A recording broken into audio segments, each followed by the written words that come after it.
behavior, and worth are not the same thing. I did not learn it in a classroom. I learned it the moment I became aware of a power I did not know I carried until it was too late. I took a life by accident. That sentence reads clean on a page. It is not clean in a body. It is not clean in memory. I did not wake up that day believing I could end someone's story.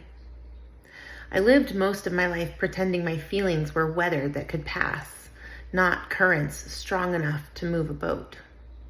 Then I saw what my unexamined pain could do.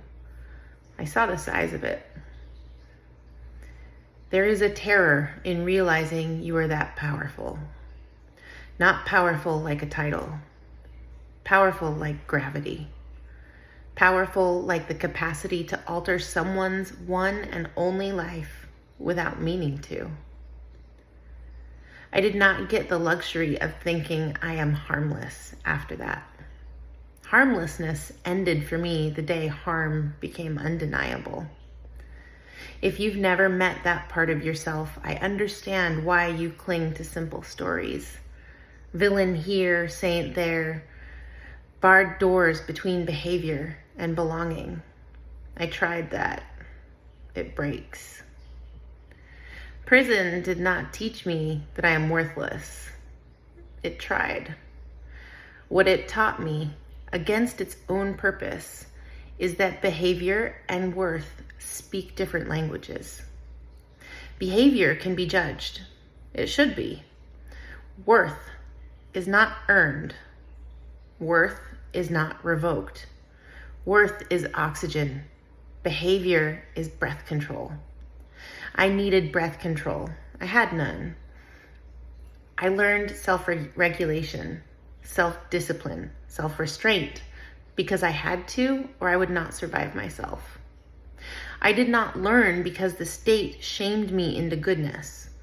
I learned because the pain finally got loud enough that I could not carry it without changing the way I moved. The system collapsed the two anyway. When the man who hurt me was arrested for aggravated assault, I was the primary witness and also in custody. I begged to testify. I asked to appear remotely. I was told I could only come if I could pay to ship my body like a package, about $10,000 there and back. I didn't have that money. The case was dismissed on the last day of the year. My victimhood was overwritten by my criminality. The ledger could not hold both columns for the same woman. This is what happens when we confuse behavior with worth. We stop telling the truth about people because the truth does not fit into boxes. I think about young men like Luigi Mangione and Tyler Robinson. I think about power without awareness, emotion without the muscle to hold it, privilege turning quiet, then sour. The long practice of entitled silence that looks like self-control but is really avoidance with a suit on. Harm arrives dressed as an outburst, but the outburst started years earlier when no one taught a child to hold rage without weaponizing it, grief without drowning in it, shame without outsourcing it. I do not support their actions. I support their humanity. Because it is not mine to revoke, and because there is something to learn that we need. We keep choosing vilification over study. We call someone a monster and then close that book. Monsters do not teach us anything we want to admit. People do. If we look with curiosity instead of contempt, we could ask the questions that build resilient communities. What pressure systems produced the breach? Where did emotional training fail? Which stories about manhood, success, and deservingness crowded out responsibility? How did institutions reinforce the worst habits and starve the best ones? Who benefited from a boy who never learned to sit with his fear? These are not soft questions. They are hard as brick. They are the questions that let us change conditions, not just cages. I am so grateful for the worst day of my life. I would not have said that then.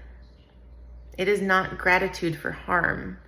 It is gratitude for the opening. I was going to die slowly from pain I could not name. The shock of seeing my power forced me into a different way, a disciplined way, a restrained way, a life where my feelings are not dictators and my story is not an alibi. If I learned that at such a cost, why would I refuse to learn from the men who were currently sentencing to oblivion?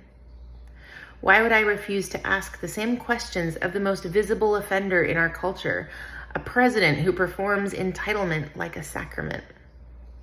When leadership models unaccountable desire, the country will imitate it. Unchecked freedom without responsibility is not liberty. It is decay with good lighting. I am told that my position is unchristlike when I insist on seeing the humanity of people who have done terrible things. I think it is unchristlike to do anything else. Christ knew the difference between behavior and worth. He did not pretend that behavior was irrelevant. He called it out. He named it. He set limits around it. He also refused to collapse a person into a single act. He would not participate in public stoning as moral theater. He saw a thief dying beside him and spoke to the person, not the charge code. He restored dignity while asking for change. Some of us have learned to punish. Fewer of us have learned to wash feet. That is the gap. Behavior needs consequence. I'm not arguing for the absence of fences. I am arguing for fences that keep people safe without erasing the person on the other side. Accountability that is internal as well as external. Practices that build capacity, not just impose control. Responses that teach emotional regulation as a form of civic infrastructure. If we want fewer victims, we need fewer people trained to collapse under their own feelings or inflate over everybody else's. That means we need to study harm the way engineers study failure, not to excuse it, but to prevent the bridge from collapsing again. The line I will not cross is simple. I will never call a person worthless. I have stood too close to my own worst act to lie about what a human being is. I can say with full voice that what someone did was horrific. I can insist they cannot do it again. I can stand between them and those that they might do harm to. I can also say with the same breath that their life is sacred, that they can learn, that I have learned, that most of us, if we were honest about the power we carry, we would be more careful about where we set it down. We shortchange ourselves when we turn people into warnings instead of teachers. We shortchange ourselves when we call cruelty justice and call curiosity weakness. We shortchange ourselves when we anesthetize our fear with contempt. If we want communities that do not resort to entitled silence or entitled violence, we will have to build muscles we will have avoided. Retrain that is chosen. Discipline that is shared. Regulation that is taught early and practiced together. We will have to stop asking punishment to do the work that only love with boundaries can do. Those of us who are brave enough to be curious about the darkest things are also courageous enough to change them. Curiosity is not indulgence. It is refusal to look away. It is the opposite of denial. And it is what separates those who learn from those who repeat. People like Trump model what happens when curiosity dies and entitlement rules.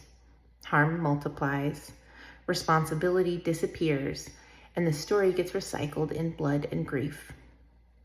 But those willing to walk into the shadow with open eyes carry the possibility of writing something different.